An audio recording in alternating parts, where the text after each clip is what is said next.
ಸಿರಾ ತಾಲೂಕಿನಾದ್ಯಂತ ಸುರಿದ ಭಾರೀ ಮಳೆಗೆ ಸಿರಾ ನಗರದ ಕೆಲ ವಾರ್ಡ್ಗಳು, ರಸ್ತೆಗಳು, ಚರಂಡಿಗಳು ಸಂಪೂರ್ಣ ಜಲಾವೃತ. ಭಾನುವಾರ ಸಂಜೆ ಸಿರಾ ತಾಲೂಕಿನಾದ್ಯಂತ ಸುರಿದ ಭಾರೀ ಮಳೆಗೆ ಶಿರಾ ನಗರದೆಲ್ಲೆಡೆ ಎಲ್ಲಿ ನೋಡಿದ್ರೂ ನೀರೋ ನೀರು.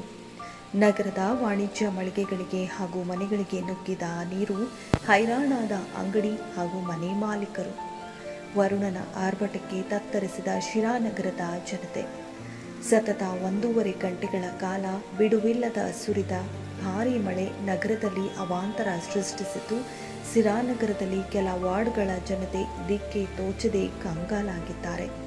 ತುಮಕೂರು ಜಿಲ್ಲೆ ಶಿರಾ ನಗರದಲ್ಲಿ ಧಾರಾಕಾರ ಮಳೆಯಿಂದ ವಾರ್ಡ್ ನಂಬರ್ 18ರ ಬೇಗಂ ಮೊಹಲ್ಲಾದಲ್ಲಿ ಮನೆಗಳಿಗೆ ನೀರು ನುಗ್ಗಿ ಜಲಾವೃತಗೊಂಡು ಮನೆಯಲ್ಲಿರುವ ದವಸ ಧಾನ್ಯ, ಪೀಠೋಪಕರಣಗಳು ಸೇರಿದಂತೆ ಅನೇಕ ವಸ್ತುಗಳು ಹಾನಿಯಾಗಿದ್ದು, ಅಲ್ಲಿರುವ ಬಡ ಜನತೆಗೆ ದಿಕ್ಕೆ ತೋಚದಂತಾಗಿದೆ.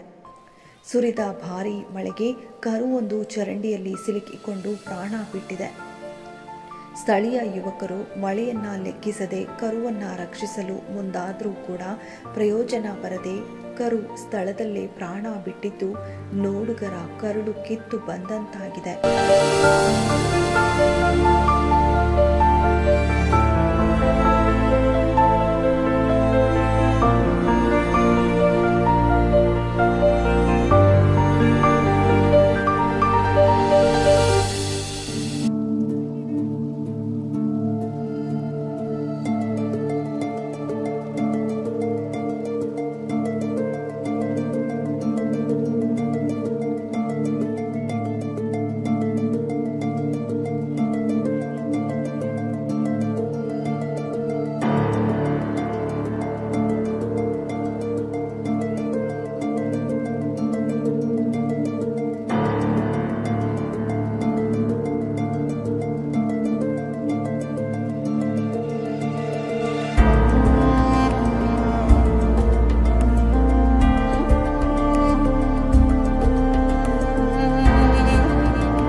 ಈ ಸಂಕಷ್ಟ ಸುಮಾರು 7-8 ವರ್ಷಗಳಿಂದಲೂ ಕೂಡ ಈ ಭಾಗದ ಜನರು ಅನುಭವಿಸುತ್ತಿದ್ದಾರೆ. ಪ್ರತಿ ವರ್ಷವೂ ಕೂಡ ಹಲವು ಬಾರಿ ತಮ್ಮ ಅಳಲನ್ನ ಸಂಬಂಧಪಟ್ಟ ಅಧಿಕಾರಿಗಳಿಗೆ ಮತ್ತು ಸ್ಥಳೀಯ ಜನಪ್ರತಿನಿಧಿಗಳಿಗೆ ಹಲವು ಬಾರಿ ಮನವಿ ಮಾಡಿದ್ರೂ ಕೂಡ ಇತ್ತ ಕಡೆ ಗಮನ ಹರಿಸದೆ ಬಂಡತನ ತೋರುತ್ತಿದ್ದು, ಇಲ್ಲಿನ ಬಹುತೇಕ ಜನರ ಆಕ್ರೋಶಕ್ಕೆ ಸದ್ಯ ಕಾರಣವಾಗಿದೆ.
नहीं मीडिया वजह डायरेक्ट मुख्यमंत्री को